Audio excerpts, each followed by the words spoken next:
Hello everyone, Redsep here. Welcome back to another Phasmophobia video. In this video, I'm going to show you guys the fine graphic, visual, and control settings that you can have in the Phasmophobia latest update. But before we go into the video, please, if you're new here, consider subscribing for more videos like this. Now let's get to it. Alright, when we are in the game, we're gonna simply press escape, go into options, and then gameplay or game. From here, the first two easiest settings that we have is text and voice.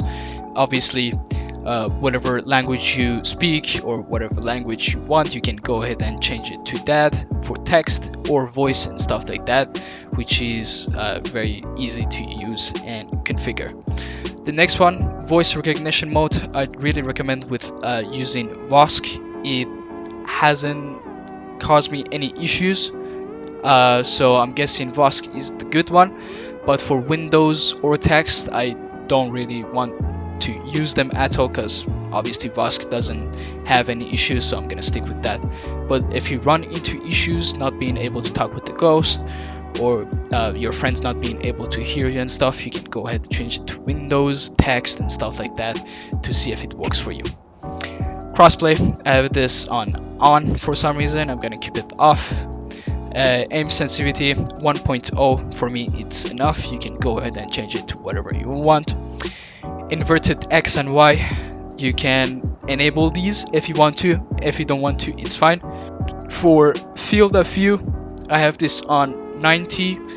I use on 90, which is quite good and very useful.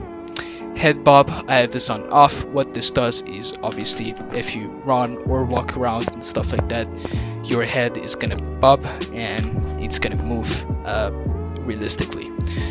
I keep it on off because I don't like to be able to see too much movement and keep my eyes on things and stuff like that, and be able to run away from the ghosts and stuff like that.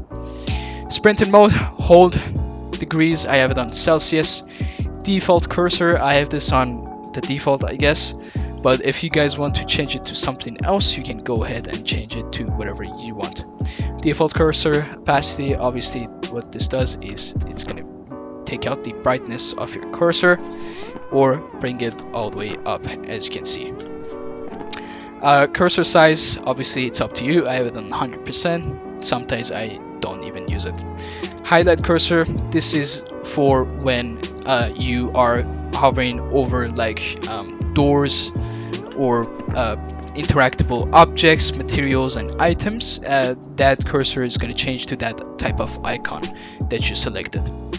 For cursor color, obviously this first one, if you press it, you can obviously select whatever color you want, and it's obviously up to you. But if you don't want to, it's already set up here. You can change red, you can change blue and stuff like that, whatever you want. Alternative ports, I don't know, this is new. I'm guessing this is for some people not being able to join together and stuff, and enabling those ports to be able for your friends to join on your host game and stuff like that. I don't know what this does. If someone knows it, please let me know down in the comments. That's it for the game section. We're gonna go into video. For video, very simple. Brightness, for me personally, I have it on 250%, just so I could be able to see stuff more and not being like a blind guy going into dark spaces and trying to run from a ghost while it's hunting.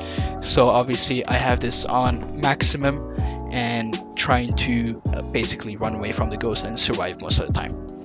But yeah, you can keep it a bit low if you want to and put it to whatever you want, obviously.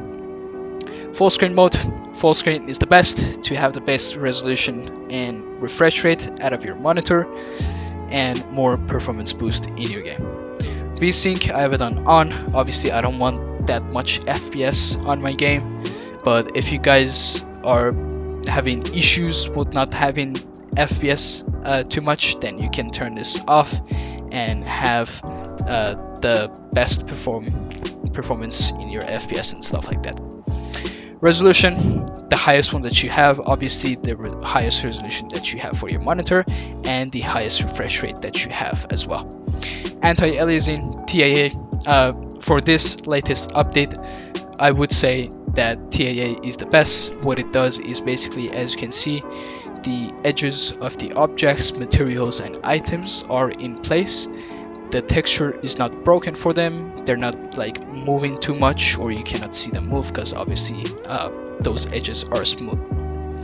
But if you change it to, let's say, FXAA on the last video that I did, what it does, it's those objects are not going to be smooth anymore. As you can see, there's like little dots on each edge of the material, edge of the desk and stuff, and also the materials are like shining for some reason because the edges of those materials are out of place probably. So me personally, I prefer TAA, which is good. As you can see, it's smooth, it's in place, and very nice to see. Fidelity FX Super Resolution, I have this on off. For me personally, it doesn't do anything at all. It just takes a bit performance down, so I have this on off completely. Texture resolution, I suggest putting it on full. If you cannot and you have a low-end medium PC, go ahead and change it to either quarter or half, which is very nice. Skylight, I have it on. You can go ahead and turn it off if you don't want to. Fog quality, I would suggest low or medium, but if your PC can run it, then obviously go high. Shadows, I have it on soft. Shadow resolution, very high as well. I would suggest keeping it on medium or low as well if you run into performance issues and stuff like that. Anisotropic, I have this on. Ambient occlusion on. This is going to give a bit of shadow to the corner of objects and materials or anything on the ground. But yeah, you can go ahead and turn it off if you don't want to, or if you think it takes out your FPS. For bloom, what this does is that, as you can see, the light source is shining for me, but as soon as I turn it off, those light sources are not going to be shining anymore and they're going to look a bit dull. So I would personally prefer it on, more realistically and more beautiful to see. For film grain, what this does, it's gonna put some like little dots into your image in texture, like a movie type of thing, and it makes it a bit blurry for me, so I personally don't like it, and I keep it off. Chromatic aberration, I keep it on off as well. What this does, it's gonna make those edges of your screen blurry. As you can see, as soon as I turn it off, if you look at the edges, it goes back to normal. So personally, I don't like this. Eye adaptation, what this does is the realistic way in real life as well.